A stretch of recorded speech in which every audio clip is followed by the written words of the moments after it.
एक युद्ध। और उसकी सबसे बड़ी सीख ये नहीं थी कि कौन जीता या हारा, बल्कि ये कि अब कोई भी इंसान सिर्फ अपने निजी जीवन में सिमटकर नहीं जी सकता। युद्ध ने हमें ये सिखा दिया कि हर इंसान की जिम्मेदारी सिर्फ अपने परिवार या करियर तक सीमित नहीं है। अगर समाज टूटता है तो उसका असर हर एक व्यक्ति पर पड़ता है। इसलिए हर इंसान को पब्लिक रिस्पॉन्सिबिलिटी लेने की आदत डालनी होगी। मतलब क्या? मतलब ये नहीं कि हर कोई नेता बने, बल्कि ये कि समाज कैसे काम करता है, फैसले कैसे लिए जाते हैं और हम उसमें कैसे कंट्रीब्यूट कर सकते हैं, ये सब समझना अब ज़रूरी है। अब यहाँ एक नया शब्द आता है, ह्यूमन इंजीनियरिंग। जिस तरह इंजीनियरिंग में मशीन्स को डिज़ाइन किया जाता है, सिस्टम्स को एफिशिएंट बनाया जाता है, वैसे ही ह्यूमन इंजीनियरिंग का मतलब है समाज, इंसान और इंसानी व्यवहार को साइंटिफिक तरीके से समझना और बेहतर बनाना। ये काम सिर्फ इंजीनियर्स या साइंटिस्ट्स का नहीं है, पूरे समाज को एजुकेटेड होना पड़ेगा। छोटे छोटे काम, सिंपल एफर्ट्स जो मिलकर एक बड़ा बदलाव बना सकते हैं। अगर आप इस किताब को पढ़ते समय शब्दों की गलती, भाषा की कमी या एक्सप्रेशन की सुंदरता पर अटक गए, तो आप असल मुद्दा मिस कर देंगे। क्यों? क्योंकि ये एपिसोड पुराने विचारों की पॉलिशिंग नहीं, बल्कि नए तरीके से सोचने की कोशिश है।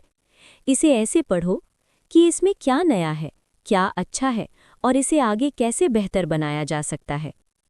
ये काम इतना बड़ा है कि एक इंसान अकेले नहीं कर सकता, और जिंदगी इतनी लंबी नहीं। मतलब ये एक कलेक्टिव प्रोजेक्ट है, एक सिविलाइजेशन लेवल एक्सपेरिमेंट। अब बात आती है सबसे इंटरेस्टिंग हिस्से की। लेखक कहता है कि जिस मेथड से उसने इंसान और जीवन को एनालाइज किया है, वो है इंजीनियरिंग मेथड। जैसे फिजिक्स ने मैथमेटिक्स को नए सवाल दिए, मैकेनिक्स ने नए इक्वेशंस पैदा किए, वैसे ही ह्यूमन इंजीनियरिंग मैथमेटिशियंस को भी नए रिसर्च एरियाज दे सकती है। यहाँ मैथमेटिशियंस के रोल को पब्लिक अकाउंटेंट से कंपेयर किया गया है, मतलब जो सिस्टम को साफ, लॉजिकल और बैलेंस्ड बनाते हैं। Logic is the youth of mathematics, mathematics is the manhood of logic. इसका मतलब लॉजिक और मैथमेटिक्स अलग अलग नहीं हैं, दोनों एक ही थिंकिंग प्रोसेस के अलग स्टेजेस हैं।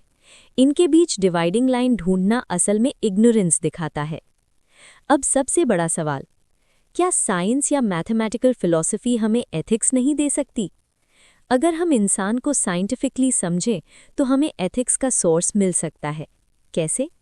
अगर हम इंसान को साइंटिफिकली समझें तो हमें एथिक्स का सोर्स मिल सकता है। कैसे? एथिक्स कोई भगवान का दिया हुआ रूल नहीं है, ना ही इंसानों द्वारा बनाया गया आर्टिफिशियल सिस्टम। एथिक्स दरअसल इंसान की नेचुरल नेचर से निकलता है। जैसे ग्रेविटी कोई मॉरल रूल नहीं, लेकिन उसे तोड़ नहीं सकते, वैसे ही अगर इंसान एक नेचुरल बीइंग है तो उसके व्यवहार के भी नेचुरल लॉज होंगे।